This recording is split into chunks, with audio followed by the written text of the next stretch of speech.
जय श्री कृष्णा। सभी भक्तजनों को मेरा सादर प्रणाम।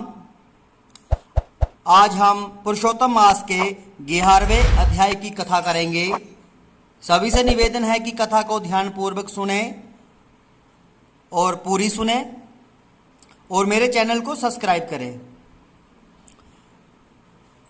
नारद जी कहने लगे, हे मुने, सब मुनियों से भी महाकठिन ऐसा कौन सा तप उस कुमारी ने किया, सो हमसे कहिए। श्री नारायण जी कहने लगे, वह बाला सनातन शिव का अत्यंत उग्र तप करने लगी, जिनके सर्पों के आभूषण नंदी भृंगी से सेवित 24 तत्वों और तीनों गुणों से स्तुति किए गए महा 8 सिद्धियों और प्रकृति जटा मुकुट से शोभित भाल में अर्ध चंद्र ऐसा शिव को उद्देश्य करके वह बाला ग्रीष्म ऋतु के सूर्य में पंचाग्नि में स्थित हो दुष्कर तप करने लगी। हेमंत तथा शिशिर ऋतु में ठंडे जल में स्थित मुख जल के ऊपर इस प्रकार दिखाई देती रही जैसे जल के ऊपर कमल शोभायमान होता है।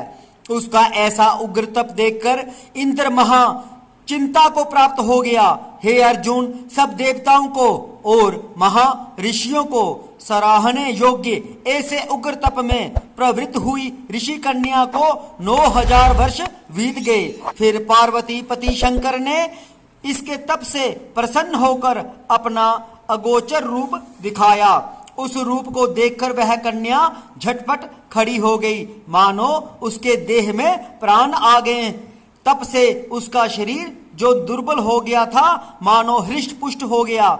उस बाला ने नम होकर श्री शंकर जी को नमस्कार किया और विश्ववंदित श्री शिव का मान सोपचार से पूजन किया और उनकी स्तुति करने लगी। हे राजन, जब उस मेधावी ऋषि की तपस्विनी कन्या श्री शंकर जी भगवान की स्तुति करके शांत हुई, तब वह महा उग्र तप से उसका किया हुआ स्तोत्र सुनकर प्रसन्न मुख वाले श्री सदाशिव जी बोले, हे तपस्विनी, तेरा कल्याण हो, मनवांछित वर मांग।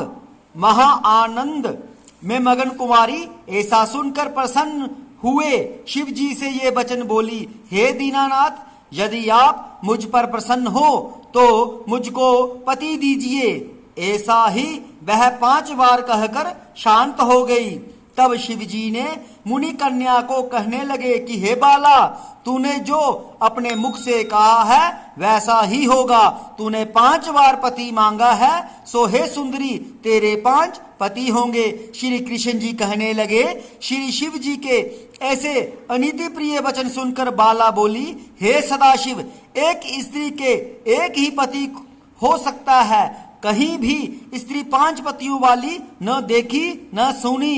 एक पुरुष के 5 स्त्री तो हो सकती है, मैं 5 पतियों वाली कैसे होंगी? आपको ऐसा कहना योग्य नहीं। हे प्रभु, ऐसा वरदान देने से आपको ही लज्जा होगी। उस कन्या के ऐसे वचन सुनकर शिव जी कहने लगे कि इस जन्म में नहीं, अगले जन्म में होंगे। वहां तू तपोबल से योनि से उत्पन्न नहीं होगी और वहां अग्नि से उत्पन्न सुख को प्राप्त होकर परम पद को प्राप्त होगी। दुर्वासा ऋषि जी मेरा ही रूप है, तूने उनका तिरस्कार किया। यदि दुर्वासा को कोपायमान हो जाएं तो तीनों लोकों को जला देवें। तूने अत्यंत ब्रह्म तेज का तिरस्कार किया और तूने भगवान के प्रिय पुरुषोत्तम मास का व्रत नहीं किया, जिसको श्री कृष्ण जी भगवान ने सब ऐश्वर्य सौंप दिया। हे बाले, मैं ब्रह्मादिक देवता और नारादिक तपस्वी जिन भगवान जी की आज्ञा नहीं टाल सकते, तूने उनको नहीं पूजा और अनादर किया, इसलिए तेरे 5 पति होंगे। हे बाले, जो पुरुषोत्तम मास की निंदा करता है वह घोर नरक में जाता है। इसके विपरीत कभी भलाई नहीं हो सकती।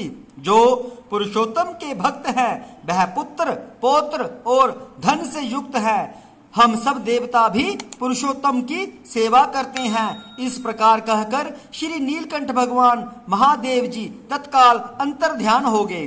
तब वह बाला चकित रह गई। सूत जी कहने लगे, हे ऋषियों, सदाशिव के अंतर ध्यान होने से उस कन्या को भी चिंता हो गई। जय श्री कृष्णा। ये थी पुरुषोत्तम मास के 11वें अध्याय की कथा। कल हम 12वें अध्याय की कथा करेंगे। आशा है सभी ने कथा को ध्यानपूर्वक सुना होगा। तब तक के लिए जय श्री कृष्णा।